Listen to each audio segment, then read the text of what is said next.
The room was silent, too silent for a command center that monitored thousands of ships across the stars. Every screen showed a red dot blinking on the edge of the Andromeda Drift, exactly where the scout vessel Zephyr had disappeared 27 days ago. For nearly a month there had been no signal, no engine trails, no signs of life. The official reports said presumed destroyed, and most had already grieved. But then, without warning, the silence broke. A transmission came through a weak, broken signal buried in static and coded pulses. It was coming from Zephyr. The transmission began with a simple ID ping. LT Jace Ward, Scout Class Delta, ship code Zephyr 19. But then something changed. The ping repeated over and over, but the tone shifted. The frequency deepened, as if something else was pushing through the signal. Audio engineers tried to stabilize it, but every attempt made the interference worse. The lights in the command center flickered. Static crawled along the walls. When the screen finally cleared, a face appeared half-lit, soaked in blood and shadows. It was Jace. His eyes were open, but glowing. And then he whispered a single word that wasn't in any known language. The feed cut out. A recovery team was launched within hours. The coordinates from the transmission placed the Zephyr floating in deep space, near a gravity void that sensors couldn't map. As the rescue cruiser Aegis approached, their instruments failed one by one. Starfields warped, and gravitational fields bent unnaturally around the derelict ship. The Zephyr was intact. No battle damage. No breach. Not even a scratch on its hull. It was just sitting there, dead, with all power off. No heat. No life signs. Nothing. Captain Rowe of the Aegis led the boarding team himself. When they forced the airlock open, the first thing they noticed was silence. Silence. Even their own breathing felt wrong inside the ship. No hum of power, no distant clicks or drips, just a vacuum of stillness that pressed against the mind. The corridors were untouched. Lights dead. Emergency systems never activated. The logs were wiped clean. It was as if the ship had never been flown. But then they found the cockpit. Jace was there. He was strapped into the pilot's chair. Eyes closed, chest rising and falling slowly like he was in deep sleep. But that wasn't the disturbing part. The disturbing part was his skin. It was glowing faintly like something was pulsing under the surface. Veins glowed blue, then white, then faded again in strange cycles. His pulse was slow but strong. When a medic touched his arm, Jace's eyes snapped open and the entire ship lit up for 2 seconds, blinding the team. Every screen, every panel, every dead system flared with symbols none of them had ever seen. It stopped just as fast as it began. Jace looked around with wide, empty eyes. Then he said in perfect English, "They're watching." The crew evacuated him back to the Aegis, and for the first few hours Jace said nothing else. He didn't fight, didn't resist. He just stared. The medics ran test after test. Everything came back ... wrong. His blood had changed. Neural scans showed pathways that didn't exist in the human brain. His DNA had new sequences and known, unreadable, but functional. His organs were enhanced. Heart rate, reflexes, muscle, structure all rebuilt like they'd been reprogrammed. The doctors whispered the word hybrid. But with what? That night, the surveillance room picked up audio from Jace's cell. He wasn't talking to himself. He was speaking in a voice, not his own. It was deeper, layered, as if more than one voice spoke at once. They couldn't translate it. But the moment he finished, every electronic system on the ship surged. Lights burst. Gravity pulsed. And then came the message on the main screen. Burned in white glyphs across the data feed, "We have returned. He is the key. Do not interfere." The commander issued an emergency blackout. The fleet was ordered to bring Jace back to Earth's under highest security. No one knew what had happened to him out there in the void. No one knew what now lived inside him. But one thing was clear. Lieutenant Jace Ward had returned, and he was no longer just human. The return to Earth wasn't smooth. The ship Aegis struggled to maintain basic systems during the jump. Every time Jace Ward closed his eyes, sensors spiked, lights flickered, and systems crashed for seconds at a time. It was as if his mind was tied to the ship itself, as if the technology could feel his thoughts. Medics tried sedatives. None worked. Neural suppressants failed to calm his brainwaves. Instead, every attempt to control or sedate him only made the electromagnetic interference worse. When Earth Command finally authorized the landing, Jace was transferred in total silence, no press, no family, no public knowledge. Only a black classified unit known as Division Theta received him. They didn't ask questions. They moved like people who had seen the impossible before. He was taken to an underground facility beneath Antarctica, buried 2 miles below the ice in a chamber shielded with layers of lead, obsidian, and ancient alloys recovered from deep space ruins. This was where Earth hid the strange things it didn't understand. They placed Jace in an isolation cell made of quantum null metallo, synthetic, that disrupted all psychic and neural signals. But the moment he stepped inside, the walls cracked, not physically, energetically. Monitors shorted out. Data feeds showed impossible readings, dimensional bleed, recursive time loops, non-Euclidean shifts in geometry. None of it should have happened in a null chamber. It was built to block everything, but Jace was different. He sat down calmly, looked at the single observation camera, and smiled. Then the whispers began. It started with one guard. He froze in place during a routine patrol, then began repeating strange phrases under his breath. "We're inside." He sees beyond. The key remembers. They pulled him out. The next day, 2 more showed the same symptoms. By the end of the week, 12 staff members were either hospitalized, babbling in alien languages, or begging to be transferred. One doctor, Dr. Annika Grayson, neural specialist, refused to give up. She initiated a deep mind link scan on Jace, hoping to find the source of the interference. She connected her neural reader to the glass, not to Jace directly, just to observe his mental structure from a safe range. What she saw nearly stopped her. Jace's brain wasn't just human anymore. His synapses fired in multiple directions through quantum patterns, as if he was processing multiple timelines, alternate realities, or layered dimensions. Each thought was amplified by something else, something inside him, more around him, that seemed to be guiding his mind, not controlling it, but enhancing it, evolving it. And then he looked straight into the observation window. Straight at her. Eyes glowing white, Dr. Grayson's machine exploded. Security rushed in. The lab was on fire. Dr. Grayson was on the ground, shaking, whispering things that didn't make sense. She grabbed the sleeve of the nearest soldier and whispered, "He didn't come back alone. Something's still with him. Something ... ancient." That night, Jace spoke again, not in his cell, not with his mouth, but across the entire complex. His voice came through every speaker, every communication line, even through the facility's analog emergency systems. He spoke in English, but it was layered with strange echoes, voices behind the words, some mechanical, others alien. "I remember. I see them. They were asleep, waiting beyond space. I touched the veil.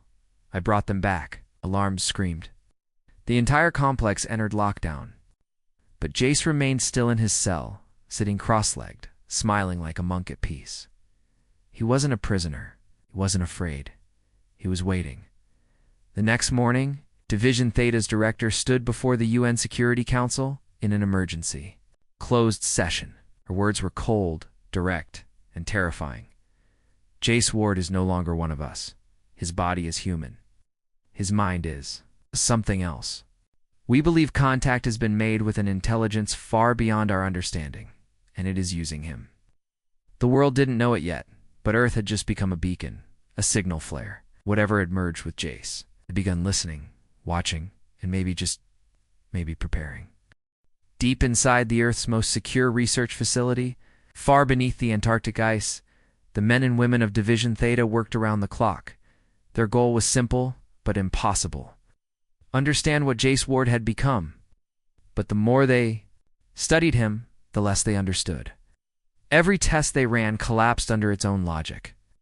Every scan returned results that violated the known laws of physics. And worst of all, every attempt to isolate his mind ended in failure. They tried old methods, first neural dampeners, brainwave disruptors, memory suppression tech, things that had worked on telepaths, psionics, even alien infiltrators. Jace's mind didn't resist. It rewrote the machines. One by one, the systems malfunctioned. Neural inhibitors reconfigured themselves into transmitters. Brain mapping tools started sending signals instead of reading them. At first, the scientists thought it was sabotaging till they opened the casing on one device and found the internal structure had shifted. Metal coils twisted into strange symbols. Circuit boards had grown crystalline branches, pulsing like they were alive. The machines weren't just failing, they were changing, adapting to his presence. Ga-da-da-da-da, as if reality around Jace was bending, mutating. Evolving with him at the center, and Jace remained calm through it all. Sitting in his reinforced cell, his expression serene, as if he already knew everything that was happening before it even began. Dr. Annika Grayson recovered quickly from the MindLink explosion, but she was no longer the same. She began drawing strange patterns on the walls of her office patterns that matched no known language but carried a rhythm. A structure, like music, carved into geometry. She spoke less, but when she did, her words had weight. Cold, precise, prophetic. They didn't change him, she whispered to her assistant. They unlocked something already inside him. He was the door, the key, the container. The assistant left that day and never came back. Meanwhile, Earth Command demanded results. They wanted to know what Jace could do, what he was. So, the next round of testing wasn't observation, it was confrontation. They sent in drones first shielded, remote-controlled, loaded with psi blockers and EMP bursts. The first drone approached Jace's cell. It aimed a stunner through the viewing slit. It never fired. The drone froze. Then turned around, began tearing itself apart, slowly, piece by piece, until nothing was left but a smoking pile of metal. And wires, Jace didn't even move, just looked at the remains, tilted his head slightly, smiled again. The second drone tried a different approach, non-lethal gas dispersal, rapid sedation foam. It didn't even reach the door. It's halfway down the corridor, it crumpled to the ground like it had hit a wall of pure force. Later scans showed the corridor had temporarily lost all gravity. For exactly 3 seconds, and still Jace didn't move. They sent in humans next. Volunteers, trained operatives in exosuits, designed for high-risk psychic contact. One made it into the chamber. He walked in confident. He walked out silent. He never spoke again. The report simply said, he looked into Jace's eyes, and then he saw everything. After that, Division Theta stopped calling it an entity. They stopped calling it a mutation. They called it what it was, an incursion, something from outside reality, something vast. Complex and intelligent had passed through Jace Ward, whether it still lived inside him or had merely used him as a gateway. No one knew, but the effects were spreading. Data centers near the South Pole began receiving signals and patterns they couldn't decode. Star charts began shifting subtly. Minor gravitational anomalies appeared in orbit. A black hole at the edge of the solar system, long dormant, shifted its spin. And then, without warning, Jace finally stood up.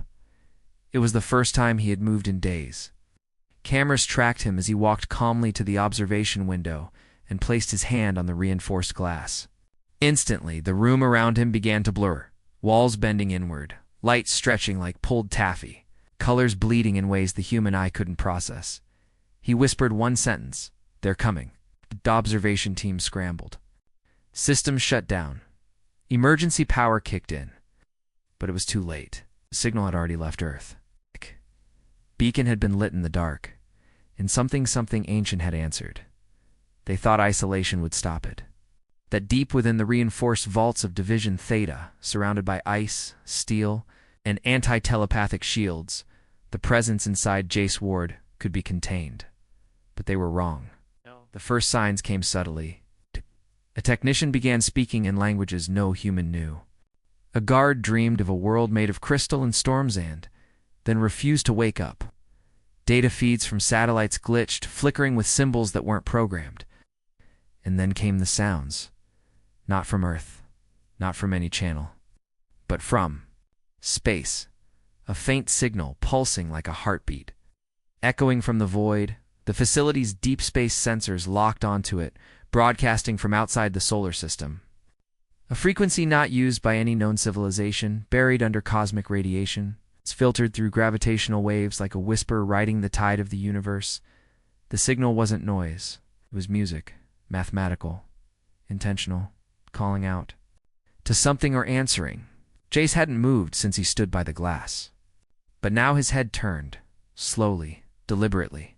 His eyes stared up through the ceiling, through layers of metal and rock and sky, as if he could see the stars themselves. When he spoke, his voice didn't echo in the room, it echoed in every UDO feed across the base. They heard me. That was the moment panic began. Division Theta scrambled to shut him down again. Sedation gas, psychic dampeners, EMP waves. Nothing worked. He didn't resist because there was nothing to resist. The tools just ceased to function. They melted, glitched, or reversed themselves. And the scientists began to understand the truth. Jace was no longer bound by the same rules they were. He was a node, a living beacon. And the signal passing through him wasn't just contact. It was a countdown. The first object appeared 3 hours later. Distortion near Neptune. Space twisted unnaturally, like heat rising from asphalt, but colder, darker. Then it snapped. Open like a wound in the cosmos. An eye, massive and black, peered through it. Not physical, not material. It was observation made real. The eye blinked, and something began to come through. Not ships, not machines, shapes, beings made of geometry and shadow. They didn't fly. They unfolded from the darkness, like thoughts becoming solid. The solar system's long-range defenses picked them up and then went offline one by one, unable to process what they were seeing. Back on Earth, Division Theta went silent. No communication, no transmissions, but something else spread. Dreams. People around the planet began to dream of the same thing, a great spire in the dark, reaching into the void. A tower made of minds, memories, and pain. The name Jace Ward appeared in those dreams, always at the center, standing calmly as the sky above tore open like fabric set aflame. Some called it a prophecy, others a warning. But for those inside the base, it was already too late. Dr. Annika Grayson returned to Jace's chamber, this time without protection. She wasn't afraid anymore. Her mind had been altered since the mind link, tuned to something greater. She stared at Jace, and this time, he truly looked back. His eyes shimmered with colors beyond human vision. Not one color. His voice didn't speak English. It didn't use words. But she understood. "We are not alone," he said inside her thoughts. "We were never alone." You looked into the void, and it looked back. She fell to her knees, not in fear but in understanding. He wasn't possessed. He wasn't infected.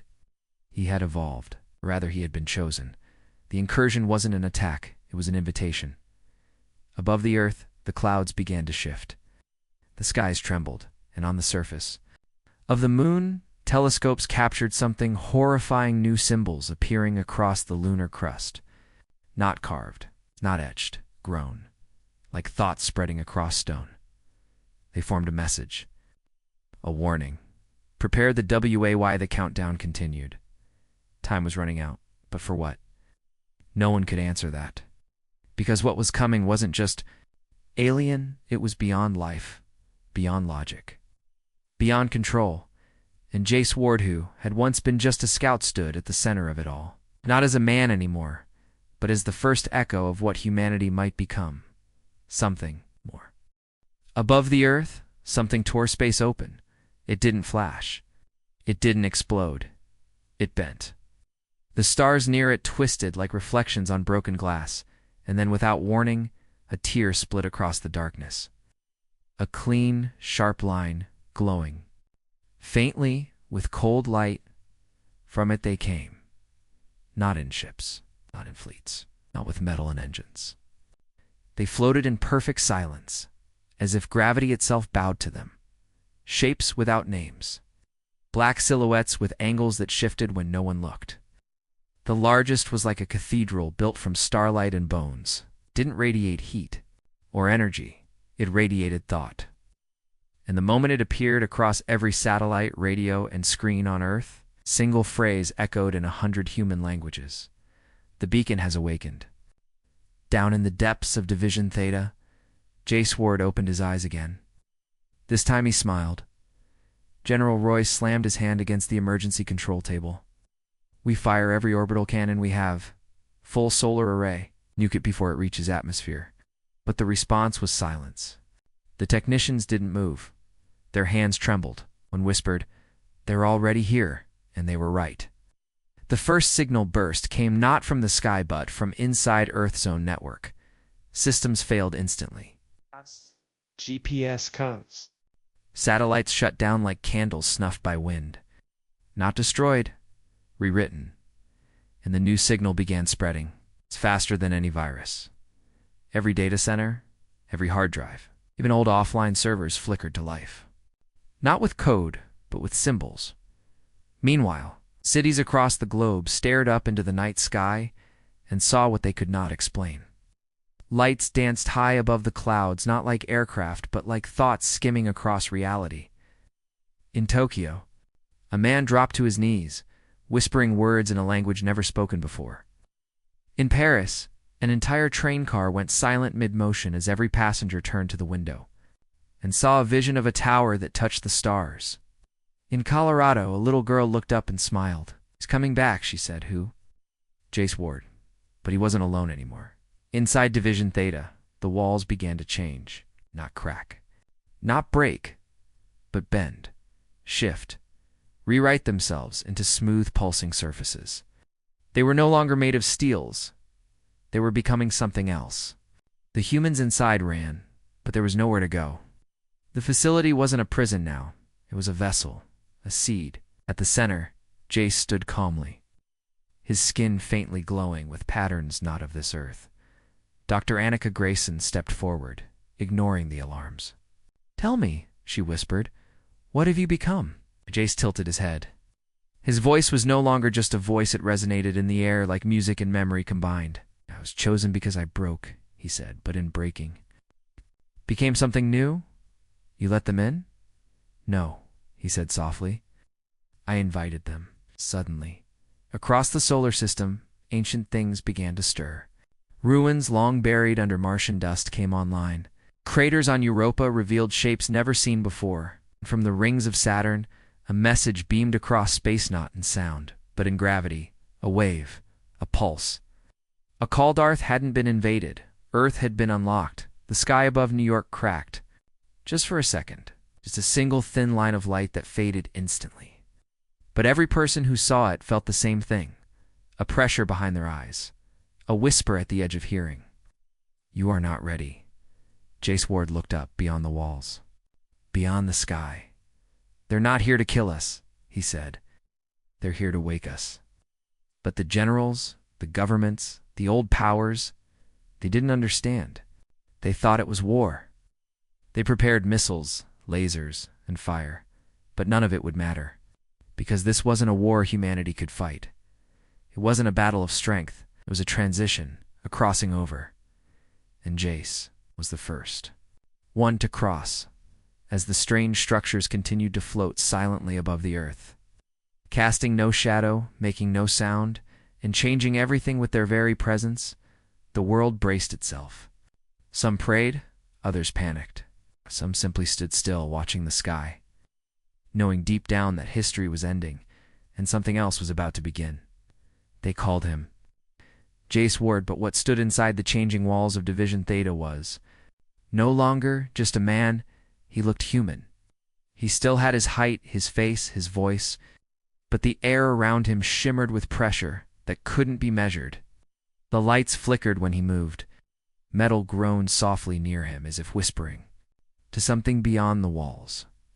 Scientists and soldiers watched from behind armored glass, too afraid to speak, too confused to act.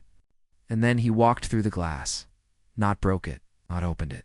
Well, he simply stepped through, like it wasn't even there. Dr. Annika Grayson stumbled backward. "Jice, what are you?" Her voice trembled, but not with fear alone.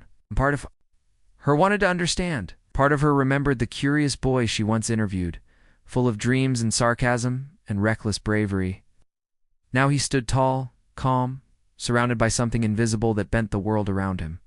Jace looked at her, and his eyes glowed not with light, but with understanding too deep to describe. "You taught me that emotions could be weapons," he said softly. "But no one warned you what happens when those weapons think for themselves." Outside, the world was already changing. In deserts, flowers bloomed from dry sand overnight, teach petal humming with unknown energy. Forests grew faster. Oceans pulsed with lights deep below, as if ancient life had been reawakened. And in the skies, the alien shapes remained unmoving, silent, like sentinels watching a sleeping child. But not everyone welcomed the change.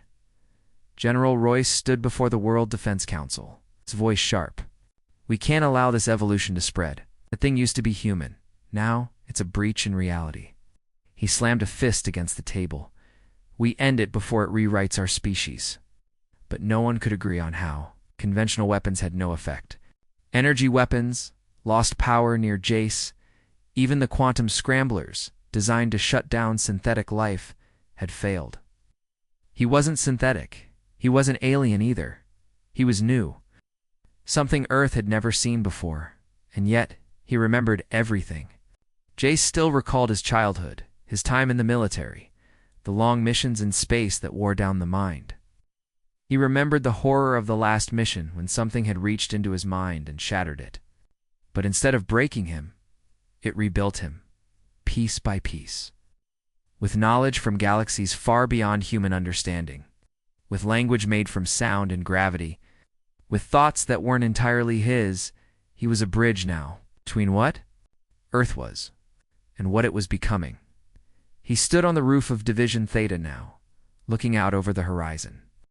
Cities blinked in the distance. Above them, streaks of light flowed through the upper atmosphere, Lalian drones, mapping minds, memories, and potential. Jace didn't stop them. He was part of them. Or maybe they were now part of him. Dr. Grayson stood beside him, the wind catching her coat. "They won't stop coming for you," she said. "Royce will keep sending kill teams." Jace looked down at his hands. They were still his. But now they could bend gravity, could speak to machines. They could sense fear, pain, and truth inside others. "I don't understand," he said. "I didn't choose this. I won't stop it either." "What is it?" she asked. He looked up a signal. "A gate. A rewrite. Call it whatever you want, but it's coming, and it starts with me." Suddenly, 3 sleek black aircraft screamed through the sky. Earth's last stealth bombers loaded with fusion warheads. General Royce's answer to fear.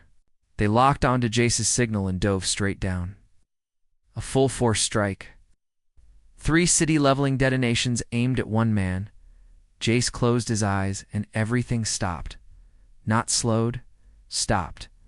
The bombers froze in midair. It's not just motionless, but locked in time. The clouds paused. The air held still. Even the light from the sun dimmed slightly. It was caught in a moment that no longer moved. Dr. Grayson gasped as her breath stopped halfway through a scream. Jace turned toward the jets, eyes glowing brighter now, and with a whisper and a forgotten tongue, he rewrote them. The aircraft gently disassembled, each part separating like petals in a breeze. No explosion, no violence, just transformation. The metal floated down in slow, spiraling silence. Time returned. The skies lit up with confusion, and somewhere deep in space, something answered Jace's signal. He turned to Grayson. "That was a message," he said. "To Earth, and to them. I'm awake now, and this was only the beginning." Jace stood alone in the middle of the crater that used to be Division Theta. The walls were gone. The fences melted. The buildings had crumbled like paper in fire. But he hadn't destroyed them. They had fallen away on their own like dead. Skin being shed, Around him, the air hummed quietly, vibrating with invisible pulses only a few minds could hear. He waited not because he had to, but because they were coming. And he knew it. High above Earth, something massive hung in orbit. Bigger than any ship humanity had ever built. It hadn't been there yesterday. It hadn't arrived with noise or light or warnings. It had just appeared all across the world. Scientists scrambled to understand what they were seeing. A single structure, shaped like a spiral of living metal, spinning slowly in the dark. It gave off no signals, no heat, no sound. But when Jace looked up, he heard music. Not through his ears, but inside his thoughts. Deep notes that stirred emotion and fear and beauty all at once.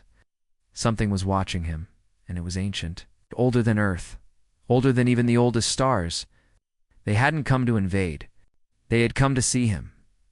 Dr. Grayson stood near the edge of the crater, watching Jace silently. She hadn't left him not since he changed. She didn't understand him anymore, not fully. But something inside her believed he was still trying to protect Earth. And yet, the question remained. Protect it from what? Jace had become something else. But now it seemed there were more like him or worse. She held the small receiver in, her hand patched into Earth's defense satellites. All of them were locked, frozen, blind. The strange ship above had silenced every system in space. Then it happened. A single point of white light formed in the sky, dropped down like a tear. Falling through clouds, getting brighter, faster, hotter until it slowed just above the ground and hovered there, humming softly. The shape opened like a flower. Out of it stepped something. 7 feet tall. It's covered in smooth, shifting armor that looked like it was made of liquid crystal. Its face had no eyes, no mouth, only soft patterns of moving lights. It looked like a living thought given shape. Jace didn't move. He just stared at it. The alien spoke, but not with words. Everyone nearby felt it in their minds. You are the first to survive the resonance. Jace's voice was calm, low. I didn't survive it. I became it. The alien tilted its head. Lights on its body flickered faster. You are not one of us. But you are no longer one of them. I'm a link, Jace replied. And you're afraid of that. Double quotes. Dr. Grayson stepped forward now. Who are you? Why are you here? The alien turned to her. The air shifted around it. She felt her heart slow down. Her skin tightened with pressure. And then it answered. Long before your species learned to speak, we found the pattern, the energy behind thought. We shaped it, used it, and locked it away. But your chaos broke the cage. He is the result. Grayson looked at Jace. So he's your mistake? The alien paused. He is your weapon. That chilled her. No, she whispered. He's a man. Jace stepped forward now, eyes glowing faintly. They don't want me to exist, 'cause I prove something they fear. Humans can become more than the galaxy ever allowed. Suddenly, the alien lifted its hand. The air thickened. Gravity bent. Jace staggered slightly but held his ground. A sharp ringing pierced the air, and nearby trees cracked in half. The alien was trying to suppress him, test him, destroy him. But Jace's voice boomed like thunder. No more tests. With a single step, he closed the distance between them. Not teleportation, not speed, just will. Space itself bent for him. He touched the alien's chest stand. It froze. The glowing lights on its body blinked rapidly. Confused, frightened, Jace whispered, "Tell them I'm awake." The alien shattered into mist. Gone. Silence returned, but above, spiral ship began to shift. Slowly, a signal shot down to Earth. Not a weapon yet, but a message of purpose. Earth was no longer just a planet to observe. It was a threat too. Contained, Jace turned to Dr. Grayson. They won't send another diplomat. She nodded. Then what will they send? Jace looked up. A fleet. And far beyond the solar system. They had already launched. The sky turned red before anything arrived. Earth's satellites never warned them. Sensors saw nothing until it was already too late. Across the world, people looked up and saw a strange halo forming around the planet. It was not fire, not metal, not light, but a presence. Something vast and old had surrounded Earth, not to destroy it, but to seal it. The spiral ship above the atmosphere pulsed once, and thousands of smaller crafts burst from its surface like spores from a dying star. They didn't make sound. They didn't flash weapons. They simply descended. Calm, cold, absolute. Inside. Division, thetas, ruins. Jace stood at the edge of the massive crater, watching the horizon. His eyes weren't human anymore. Not entirely. He could see the energy patterns in the sky. Read the movement of the alien fleet. Hear the whispered signals they thought were hidden. They were trying to cage Earth. Again, they feared what he had become. It's not just for what he could do, but for what he represented. He was no longer one of them, but he was still human. That terrified the galaxy more than any weapon ever could. Dr. Grayson stood beside him, wrapped in a thermal cloak, her face pale but calm. "They're not here to talk." "No," Jace said quietly. "They're here to erase a mistake." Grayson stepped closer, studying his face. "You or all of us?" Jace didn't answer. The sky cracked. A soundless shockwave swept across the land as the alien fleet entered Earth's airspace. Hundreds of ships, each shaped like twisting blades of living metal, hovered above Major. Cities, civilians panicked. Military jets scrambled only to vanish midair, torn apart without a trace. No weapon fired. No command was spoken. The aliens weren't attacking. They were overriding reality, replacing Earth's defenses with silence. Inside the crater, the ground began to glow. Jace dropped to one knee, fists clenched, breathing heavy. Something inside him was changing again. The connection to the network, the strange energy that had transformed his body and mind, surged with more force than ever. It wasn't pain. It was pressure, as if the entire galaxy was trying to push him back down, force him to shrink, to return to being something less. But he wouldn't. He couldn't. He looked at Grayson. "I need you to run. I'm not leaving you. This fails. I won't be able to stop it." Grayson didn't move. And don't fail. The first alien ship descended near them. A massive shape, shimmering with energy fields that rippled like waves on water. 10 stories high, it hovered just inches above the ground. And from its underside, a beam of light reached out, scanning Jace's body. Not a weapon, a diagnosis. He was the anomaly they couldn't understand, a singularity that broke their system. But the moment they touched his mind, they screamed. The ships above shuddered. Their patterns broke. The sky pulsed. Jace rose to his feet, his body now glowing from within, veins like circuits, heart like a reactor. He raised one hand to ward. The beam and pulled. Not physically, not with force, with thought. The alien ship groaned, twisted, and collapsed inward. The light bent. Gravity warped. And the ship that once threatened to cage Earth shattered into pieces and vanished into dust. The other ships saw this and responded one by one. They unleashed pulses of energy into thought weapons designed to erase minds, scramble neural paths, melt identity. But Jace caught them in midair, strands of invisible fire frozen in time. His mind was too fast, too sharp, too far beyond what they were prepared to face. His humanity had not been a weakness. It had been the origin of something they feared for centuries, true unpredictability. He stepped forward, and the world bent with him. The spiral ship above began to spin faster. Its final weapon charged a reality anchor meant to collapse the entire planet into silence. Not a bomb, a reset. But before it could complete, Jace launched himself upward, breaking gravity, breaking logic, reaching the upper atmosphere in seconds. His body burned with light. He tore through their shields, like paper. He reached the core of the spiral ship and entered it not with force, but with thought inside. The architects waited, shapeless beings of memory and light, the ones who built the mind control system that once ruled entire galaxies. To speak, Jace silenced them.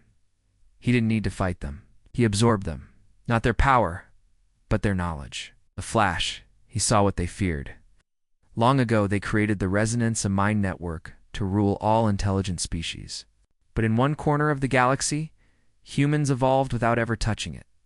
And now, with Jace, they had touched it and survived, changed it, corrupted it with chaos, emotion, creativity, freedom. The spiral ship died in seconds, above Earth light, burst in a spiral across the sky, then vanished. Jace returned. Floating down like a falling star, Grayson ran to him. He was still glowing, still more than human. But he smiled. "They're gone," he said. She looked at the sky and you. He took a deep breath. "I'm still me, just more." Now, Jace looked to the stars. We teach the galaxy what human really means. And far beyond the edges of known space, something watched, listened. Because now Earth wasn't the anomaly, it was the beginning.